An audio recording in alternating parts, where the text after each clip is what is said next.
Cyber ഇടത്തിലെ CPM-ന് വേണ്ടിയിട്ട് പ്രവർത്തിക്കുന്ന കൃമികീടങ്ങൾക്ക് മറുപടി കൊടുക്കുവാൻ ഞാൻ ആഗ്രഹിക്കുന്നില്ല. പക്ഷേ അതിന്റെ കുറച്ചുകൂടി വെരിഫൈഡ് ആയിട്ടുള്ള ഒരു വേർഷൻ സംസ്ഥാന സെക്രട്ടറി ശ്രീ MV ഗോവിന്ദന്റേതാണ്. ഗോവിന്ദന്റെ പ്രസ്താവന ജയിലിൽ കിടന്നുകൊണ്ട് പത്രത്തിലൂടെയാണ് ഞാൻ വായിച്ചത്. അതിനുശേഷം എന്നെ കാണുവാൻ വന്ന എന്റെ നേതാക്കന്മാരും സമൂഹത്തിന്റെ വിവിധ മേഖലയിൽ പ്രവർത്തിക്കുന്ന ആളുകളുമെല്ലാം പറഞ്ഞതിന്റെ അടിസ്ഥാനത്തിൽ, എന്റെ കൂടി വിശ്വാസത്തിന്റെ അടിസ്ഥാനത്തിൽ ഗോവിന്ദനെതിരായിട്ട് വക്കീൽ നോട്ടീസ് അയച്ചിട്ടുണ്ട്. ഞാൻ CPM-ന്റെ സംസ്ഥാന സെക്രട്ടറിയെ, അദ്ദേഹത്തിനൊരു സൈബർ സഖാവിന്റെ പരിപ്രേക്ഷണത്തിനപ്പുറം എന്തെങ്കിലും ഉണ്ട് എങ്കിൽ അദ്ദേഹത്തെ ഞാൻ ഓപ്പൺ ചലഞ്ച് ചെയ്യാൻ ആഗ്രഹിക്കുകയാണ്. ഉത്തരവാദിത്തപ്പെട്ടൊരു പൊതുപ്രവർത്തകൻ എന്ന നിലയിൽ അദ്ദേഹം നിശ്ചയിക്കുന്ന ദിവസം തിരുവനന്തപുരത്ത് ഞാനും അദ്ദേഹവും ഒരുമിച്ച് ഞാൻ ചികിത്സയിലുണ്ടായിരുന്ന സ്വകാര്യ മെഡിക്കൽ കോളേജിൽ പോകുവാൻ തയ്യാറാണ്. സ്വകാര്യ മെഡിക്കൽ കോളേജിൽ പോയി അവിടുത്തെ ചികിത്സാ രേഖകൾ അദ്ദേഹത്തിന് നേരിട്ട് പരിശോധിക്കാം.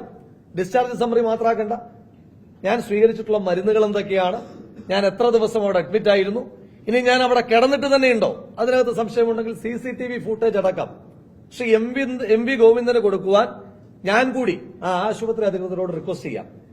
നിരുത്തരവാദിത്തപരമായ പ്രസ്താവന പറയുന്ന ഗോവിന്ദൻ ആ പ്രസ്താവനയിൽ ഉപയോഗിച്ചിരിക്കുന്ന വാക്കുകളോട് ആത്മാർത്ഥതയുണ്ടെങ്കിൽ ഈ വെല്ലുവിളി സ്വീകരിച്ച് ഒരുമിച്ച് അദ്ദേഹം നിശ്ചയിക്കുന്ന സമയത്ത്, അദ്ദേഹത്തിന് നിരവധി തിരക്കുകളുണ്ട്, കാരണം പിണറായി വിജയനെ പാടിപ്പുകഴ്ത്തി നടക്കേണ്ടുന്ന ഉത്തരവാദിത്വം അദ്ദേഹമാണ് ഏറ്റെടുത്തിരിക്കുന്നത്. അപ്പൊ ആ പാടിപ്പുകഴ്ത്തലിന് ശേഷം എന്നാണോ അദ്ദേഹത്തിന് ഒഴിവുള്ളത്, ആ ഒഴിവുള്ള ദിവസം നേരത്തെ അറിയിച്ചാൽ നമുക്ക് ഒരുമിച്ച് പോയി, നിങ്ങൾ മാധ്യമപ്രവർത്തകരുടെ കൂടി സാന്നിധ്യത്തിൽ പോയി നമുക്ക് പരിശോധിക്കാം. ഞാനത് ഏതെങ്കിലും ഒരു ആനുകൂല്യത്തിന്റെ ഭാഗമായി പറഞ്ഞതല്ല. ചികിത്സയുടെ കാര്യങ്ങൾ കോടതിയിൽ ആദ്യം പറഞ്ഞതാരാ? അന്ന് കോടതി റിപ്പോർട്ട് ചെയ്തിട്ടുള്ള മാധ്യമ സുഹൃത്തുക്കൾ എന്റെ മുന്നിൽ ഇരിപ്പുണ്ടല്ലോ. ചികിത്സയിലായിരുന്നു എന്ന വാദം ആദ്യമായി മുന്നോട്ട് വെച്ചത് പ്രോസിക്യൂഷനാണ്, പോലീസിന് വേണ്ടി പ്രോസിക്യൂഷനാണ്. അല്ലെങ്കിൽ നിങ്ങൾ പറ. കോടതി ചോദിച്ചു ഇയാളെ വീട് വളഞ്ഞ് അറസ്റ്റ് ചെയ്യാനായിട്ടുള്ള സാഹചര്യം എന്തായിരുന്നു, പശ്ചാത്തലം എന്തായിരുന്നു എന്ന് ചോദിച്ചപ്പോ 5 ദിവസക്കാലം ആശുപത്രിയിൽ ചികിത്സയിലായിരുന്നു എന്ന് പ്രോസിക്യൂഷൻ പറഞ്ഞതിന്റെ അടിസ്ഥാനത്തിലാണ് എന്റെ വക്കീൽ അതിന്റെ രേഖകൾ സമർപ്പിച്ചത്. ഈ സർക്കാരിൽ നിന്ന് ഏതെങ്കിലും ഒരു മെഡിക്കൽ ആനുകൂല്യമൊന്നും എനിക്ക് വേണ്ട. ഞാൻ എന്റെ വക്കീലിനോട് കൃത്യമായി പറഞ്ഞിരുന്നു, ഞാൻ ജയിലിലായപ്പോഴും പറഞ്ഞിരുന്നു, സെഷൻസ് കോടതിയിൽ അപ്പീൽ പോകുമ്പോഴും പറഞ്ഞിരുന്നു, മെഡിക്കൽ ഗ്രൗണ്ടിലുള്ള ഒരു ജാമ്യവും എനിക്ക് വേണ്ട. അങ്ങനെ സമരം ചെയ്യുമ്പോ ജയിലിലാകുമെന്ന് ആശങ്കയുള്ള ആളുകളല്ലല്ലോ നമ്മൾ. ഞാൻ പറഞ്ഞല്ലോ, ഇനിയും സമരം ചെയ്യും നമ്മൾ, ജയിലുകൾ നിറയ്ക്കും നമ്മൾ. 9 ദിവസമല്ല 10 വർഷം എന്നെ ശിക്ഷിച്ചോ, പക്ഷെ ഈ നാടിന് വേണ്ടിയിട്ടുള്ള പോരാട്ടം ഞങ്ങൾ ഏറ്റെടുക്കും. ജയിലിൽ പോകാൻ മടിയില്ല. നമ്മളും നിങ്ങളും പൊതുസമൂഹവും എല്ലാം വിമർശിച്ചത് എന്തിനെയാണ്? അറസ്റ്റ് ചെയ്ത രീതിയാണ്.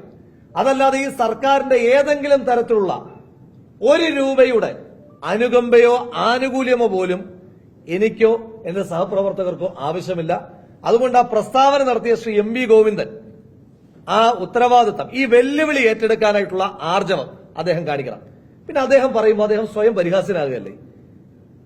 MV ഗോവിന്ദനെ പാർട്ടിക്കാർ മാഷെന്നാണല്ലോ വിളിക്കുന്നത്. അപ്പൊ എന്തോ ഒരു അധ്യാപകനായിരിക്കണമല്ലോ. അതിന്റെ ഒരു വകതിരിവ് അദ്ദേഹം കാണിക്കട്ടെ. അദ്ദേഹം പറഞ്ഞതെന്താ?